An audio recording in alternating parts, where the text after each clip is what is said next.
और आज हम डिस्कस करेंगे यूएनओ को। अस्सलाम वालेकुम everyone, it's me Aamir Suhail GK और आज डिस्कस करेंगे यूएनओ को। यूएनओ क्या चीज़ है, यूएनओ का क्या काम है, इसका क्या पर्पस है और इसकी क्या हिस्ट्री है। लेट्स स्टार्ट करते हैं और उसको डिस्कस करते हैं।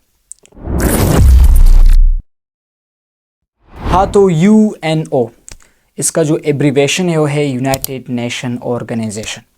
अगर हम इसकी हिस्ट्री की बात करें तो हिस्ट्री इसकी शुरू होती है फर्स्ट वर्ल्ड वॉर से। फर्स्ट वर्ल्ड वॉर शुरू हुआ, ख़त्म हुआ, इतने ज़्यादा लोग मरे कि आपको पता है कि कितने इंसानों की जानें फर्स्ट वर्ल्ड वॉर में चली गई।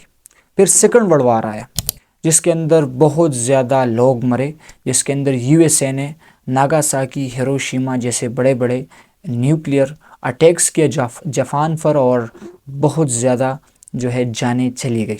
तो इसलिए 1945 के अंदर जो ये सेकंड वर्ल्ड वार ख़त्म हुआ तो 1945 के अंदर ये डिसीजन लिया गया कि हमने एक ऐसा इदारा बनाना है जो इदारा पीस कायम कर सके, जो इदारा इस कॉन्फ्लिक्ट्स को ख़त्म कर सके और जितने प्रॉब्लम्स है, जितने इश्यूज़ है उसको डिफ़ाइन कर सके और उसको इसकी सॉल्यूशंस वो इदारा निकाले। तो इसलिए 1945 के अंदर एक इदारा बनाया गया जिसे हम कहते हैं यूएनओ, यूनाइटेड नेशन ऑर्गेनाइजेशन।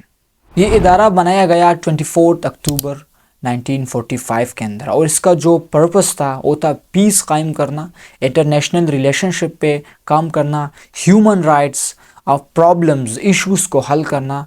ये काम था यूएनओ का। अगर हम डिस्कस करेंगे यूएनओ का जो मेन पर्पसेस है, बहुत ज़्यादा इंपॉर्टेंट है। अगर मैं इसको डिफ़ाइन कर सकूं तो ऐसा ही डिफ़ाइन करूंगा कि the United Nation Organization is an international organization founded in 1945 after World War II to promote peace, security, cooperation among countries. It made up 193 member states and provide platform for international dialogue on various global issues like conflict resolution, human rights, development, environmental protection. अगर आप लोग बात करें UNO के बारे में, सो this is a very very important, क्योंकि UNO के अंदर, इसके अंडर 193 कंट्रीज़ काम कर रही है। 193 मुल्क इस वक्त यूएनओ के अंडर काम कर रहे हैं, जो कि आप लोग अपनी टीवी स्क्रीन्स पे देखते हैं। जो हमारे वज़ीर आज़म है वहाँ जाके डिफरेंट डायलॉग्स देते हैं और वहाँ जाके उसके सामने डिफरेंट प्रॉब्लम्स पे और इश्यूज़ पे बात किया जाता है।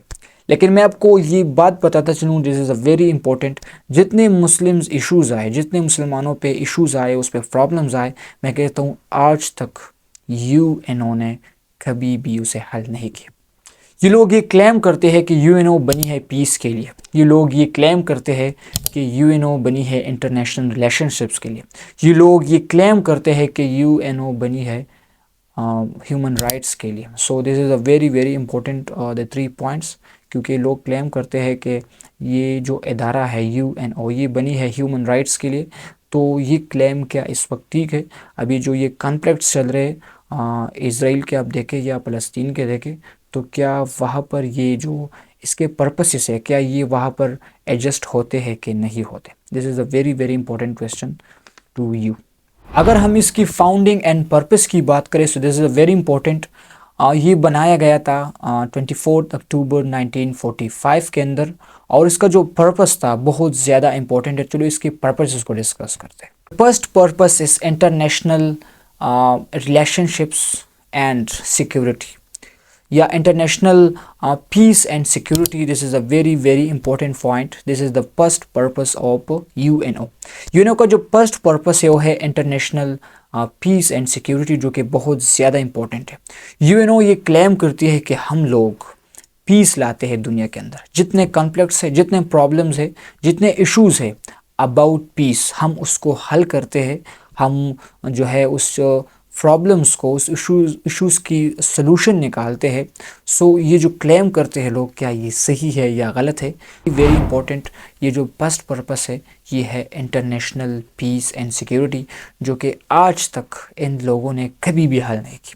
This is a very very important point. The second purpose is human rights, जो कि बहुत ज़्यादा इम्पोर्टेंट पर्पस है। मैंने आपको पहले भी बता चुका हूँ, जब सेकंड वर्ल्ड वार हुआ तो सेकंड वर्ल्ड वार के अंदर जितने जाने गई, तो इसलिए इसको बनाया गया। जो ह्यूमन राइट्स है, जो इंसानों के जो हुकूक़ है, इस पे ये लोग बात करते हैं, काम करते हैं। यूएनओ का जो मेन पर्पस है ये है ह्यूमन राइट्स, क्योंकि अगर आप ह्यूमन राइट्स की बात करेंगे तो उसके अंदर ये पीस भी आता है, उसके अंदर ये रिलेशनशिप्स भी आते हैं, ये सारी चीज़ें आते हैं ह्यूमन राइट्स के अंदर।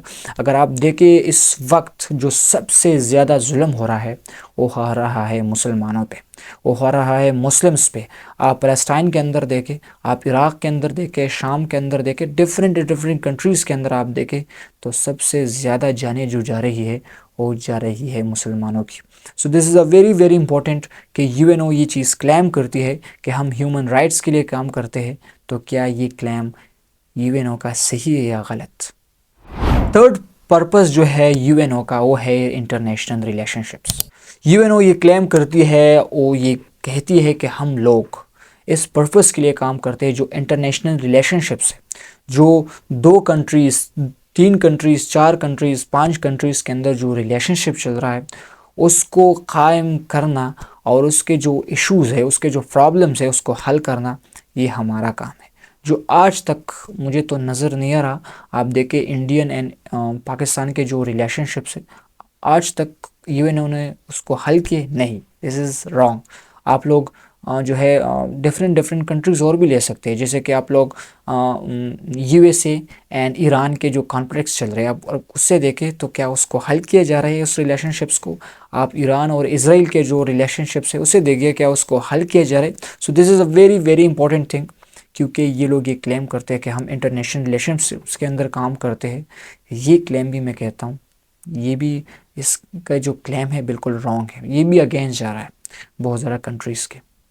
और अभी हम डिस्कस करेंगे कुछ फीचर्स, यूएन के जो फीचर्स है उसमें फर्स्ट फीचर है peace and security. UN maintaining international peace and security, ये यूएनओ ये क्लेम करती है कि हम मेंटेन रखते हैं इंटरनेशनल पीस और सिक्योरिटी। दूसरा जो फीचर है ये है human rights and protection, the universal declaration of human rights freedom for all people.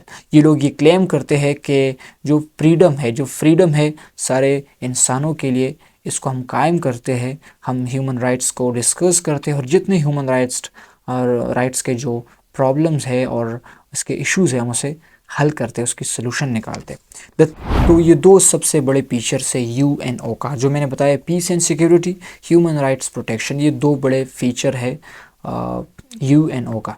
UNO का जो गोल्स है बहुत ज़्यादा इंपॉर्टेंट है। अगर मैं इस गोल्स को डिस्कस करूँ तो the first goal is education, promote environmental issues. This is a very important कि एजुकेशन पे यूएनओ काम करती है और जितने एनवायरमेंटल इश्यूज़ है उसको डिस्कस करती है यूएनओ, और जितने प्रॉब्लम्स है उसकी सलूशन निकालती है यूएनओ। तो इसके बाद यूएनओ जो काम करती है वो काम करती है इंटरनेशनल लॉ एंड जस्टिस पे, मल्टीलैटरल डिप्लोमेसी पे काम करती है, ग्लोबल हेल्थ एजुकेशन पे काम करती है, discuss issues, peace keeping operations करती है। ये सारी चीज़ें जो है यूएनओ ये क्लेम करती है कि हम इस ह्यूमन राइट्स के लिए काम करते हैं और इसको आगे प्रमोट करते हैं। तो आपको क्या लगता है कि ये जो यूएनओ है आज इस वक्त के अंदर क्या ह्यूमन राइट्स के लिए ये काम करती है कि नहीं करती? क्योंकि मैं तो यही कहूँगा कि आज तक मुसलमानों की राइट्स के लिए यूएनओ ने कभी भी काम नहीं किया। बहुत बड़े बड़े वज़ीर आज़म वहाँ पर जाके वहाँ पर डिफरेंट डायलॉग्स करते हैं, लेकिन उस डायलॉग्स को क्या ये लोग सीरियस मानते हैं कि नहीं मानते? सो this is a very important question for all of you कि क्या यूएनओ ह्यूमन राइट्स के लिए काम करता है कि नहीं करता? ये बहुत ज़्यादा इंपॉर्टेंट क्वेश्चन है जो मैं आपसे पूछूंगा। तो इसलिए इस वीडियो को लाइक करें, शेयर करें और इस चैनल को सब्सक्राइब करें। Thank you very much.